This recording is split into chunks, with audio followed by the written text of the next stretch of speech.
ما بقى شعبي العزيز إلا شيء واحد، أننا علينا أن نقوم بمسيرة خضراء من شمال المغرب إلى جنوبه، ومن شرق المغرب إلى غربه. علينا شعبي العزيز أن نقوم كرجل واحد بنظام وانتظام لنلتحق بالصحراء ولنصل الرحم مع إخواننا في الصحراء. شعبي العزيز، إنني وأنا أخاطبكم أعتقد شخصيا وأؤمن إيمانا راسخا بأن مسيرتنا قد أدت رسالتها، وأنها قد أدركت هدفها، وأنها ولله الحمد قد حققت ما كنا كلنا نحن وأصدقاؤنا ومحبونا ننتظر منها. شعبي العزيز، لنرجع إذن إلى منطلقنا. المتطوعون إلى طرفايه، خادمكم هذا إلى مراكش.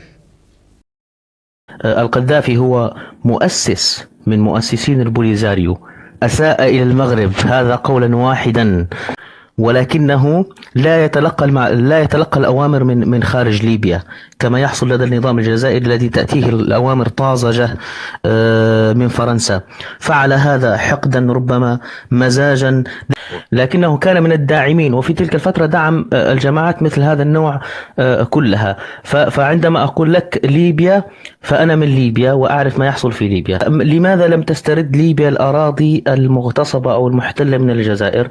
أعتقد هي نفس الأسباب التي تمنع المغرب الآن وتونس من استرداد أراضيها. نحن لا نعيش وهم أننا الأقوى وأننا الخارقون وأننا جرينديزر وجماعته. لا، نحن نواجه فرنسا ولا نواجه الجزائر.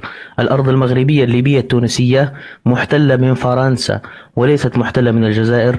نحن لسنا في ليفل أو في مستوى يسمح لنا بمواجهة فرنسا. أنا من ترهونة يا أخي بمواجهة فرنسا في الوقت الحالي، وخصوصا ليبيا. إذا كانت المغرب الآمنة المستقرة التي تسير بخطى ثابتة نحو التقدم لم تستطع استرجاع أراضيها وستسترجعها يوما ما وسائر في هذا الطريق. هذه واحد السنة ولا سنة ونصف في هذه القاعة كنت قلت بأن أوروبا خصها تخرج من مجال الراحة اللي كان عندها لا زون دو كونفور، وبأن يجب البحث عن حل لهذا النزاع، وليس فقط دعم مسلسل اللي يمكن له يطول واللي يبقى سنوات لغياب إرادة لدى الأطراف الأخرى، وبأن الاعتراف الأمريكي فتح القنصليات كانت فيه إشارة كذلك إلى دول اللي هي معنية بهذا النزاع هذا لقربها منه، واللي هي الدول الأوروبية.